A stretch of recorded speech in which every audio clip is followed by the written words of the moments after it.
Starting the day I take the oath of office, I will rapidly drive prices down, and we will make America affordable again. In the campaign, the big promise by Donald Trump was that he was going to bring down prices and make America affordable again. And everything he's done is the opposite of that. So, if you were asking, imported goods are going up in price, and we're going to see a lot more than that. But, vegetables are going up in price. And a little bit of that is tariffs, but a lot of that is farm workers are making themselves scarce because they're afraid that ICE will pick them up. If we're worried about housing costs, a lot of the construction industry's immigrant workers, and particularly the actual physical jobs, the guys actually up there on the roof, tend to be immigrants, many of them undocumented, and even the ones who are legal are afraid. Ultimately, I think what really matters is the standard of living. Yeah. For Americans across the board. What are we doing to the standard of living? Are we improving it, or are we actually turning it down? Oh, no, this is clearly all negative for the standard of living. You're making, when you put a tariff on, one way of putting it, the sort of standard economist, Econ 101 thing is, you're taking things that we do relatively badly and other countries do relatively well, and we're insisting that those things be done here, which raises costs, reduces our standard of living. If we look at the immigration policies, the really important thing about immigration in America is that the immigrants do not do the same jobs that native-born Americans do. They're very concentrated in a limited number of industries and occupations, which are very much complementary to the jobs that native-born Americans do. And by driving out the immigrants, we are reducing the productivity, reducing ultimately the living standard of the native-born workers. Trump tariffs are a part of the story that Krugman knows well. His Nobel Prize was awarded in 2008 for work on trade patterns. But he says the tariffs themselves might not be the biggest problem. Consistent tariffs are bad, but not as bad as legend has it, right? Everybody's said Smoot-Hawley caused the Great Depression. That's not remotely true. And if you run even Trump's tariffs as they stand at the moment through a sort of standard model, they will reduce GDP by something like 0.5 percentage point in the long run. It's serious, it's bad, it does terrible things to U.S. credibility because we're breaking all of our agreements, but it's not a huge thing. What we've never had before is tariffs where nobody knows what the tariff rates will be next month, let alone, a year, 2 years from now. It's this complete, utter chaos. It's sort of the whims of the president, and then the question of whether the courts even allow him to do what he's doing, which wreaks havoc with business. Any investment a business makes right now has a good chance of turning out to be a really bad investment because the tariff rate isn't what you thought it would be. What about margins for corporations? Because typically you might see it show up there. It's suggested that part of the reason we're not seeing tariffs is some of it's being absorbed by exporters, some by importers, and some by consumers. The exporters are not absorbing very much. We have independent data on prices actually charged by foreign countries for their exports to the United States, and those have not gone down. So it does not look as if foreigners are absorbing a significant amount. It does look like U.S. businesses have so far absorbed a significant amount. Partly that's because they rushed inventory in, they rushed imports in to front run the tariffs.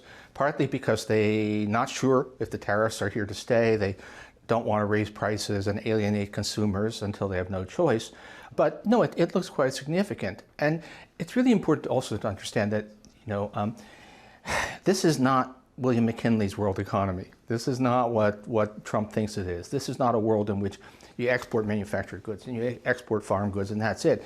This is a world of supply chains, complicated structures, and very many of the tariffs are actually being levied on inputs into U.S. manufacturing. So this is doing a lot to actually raise costs of U.S. businesses as well. So there isn't a lot of slack in the end. I'm enough of a I may be kind of center-left, but I don't believe that businesses are making massive profits that can just be legislated away. So in the end, businesses won't be able to absorb them, and it's consumers. What about the stated goals of President Trump, whether he's achieving them or not? One of them is actually protect or bring back manufacturing jobs onshore of the United States. Is that a sensible goal? And by the way, how is it affecting the auto industry? Because the auto industry supposedly is one of the beneficiaries of all this. Yeah, the auto industry actually is sort of case in point for, this is not actually working. And it's for the auto industry, a lot of it has to do with the fact that there isn't a U.S. auto industry. There's a North American auto industry. It's very integrated with Canada and Mexico. Parts of an individual car may cross a border 7 or 8 times before you end up with a finished vehicle. And all of this stuff is adding costs. So the auto industry is particularly ill-suited.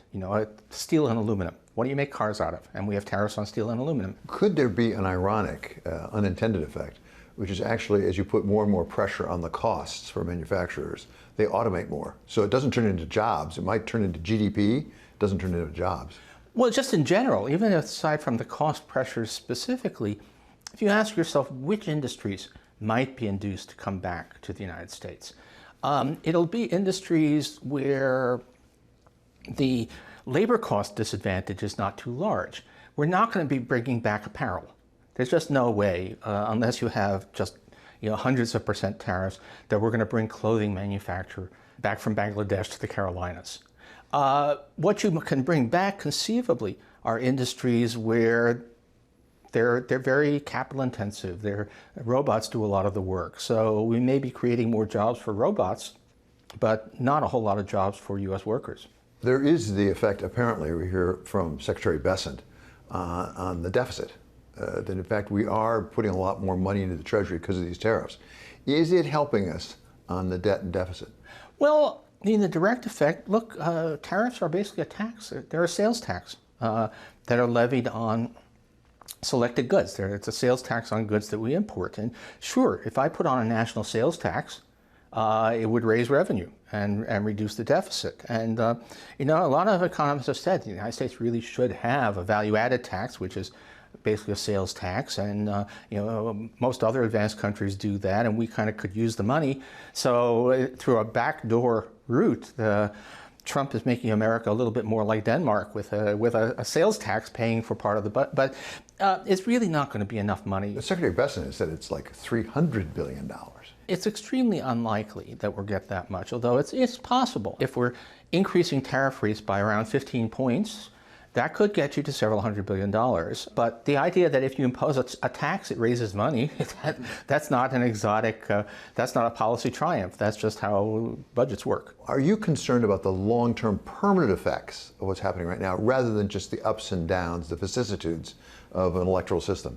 What people don't, I think, fully realize is that on tariffs, almost everything Trump has done is probably illegal under U.S. law, but definitely a violation of international agreements. I mean, we built the world trading system, and I say we because that's the United States. The U.S. created this thing, which is a system of rules and laws. We've just ripped up a whole system of trading agreements, a system that we built over 90 years, because this really goes back to FDR. You don't put that back together, even if the next president says, okay, my first act is to undo everything Trump did, the United States will never be trusted again.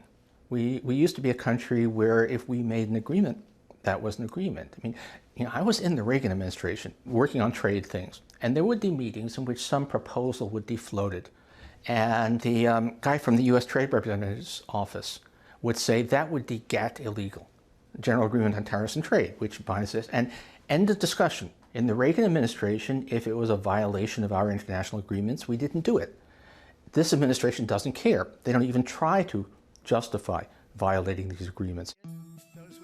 Even as the Trump administration charts a very different economic path for the U.S. overall, Krugman's home city of New York is facing its own potential shift, as the self-proclaimed Democratic Socialist Zohran Mamdani is ahead in the polls for the mayoral race. Krugman is more sanguine about what that could mean. What we call a socialist in America, it would be just kind of a social democrat in Europe. It's really not extreme. Some of his proposals might be a little, I'm not sure about the rent stuff, I actually don't think that opening some city-run groceries is a problem.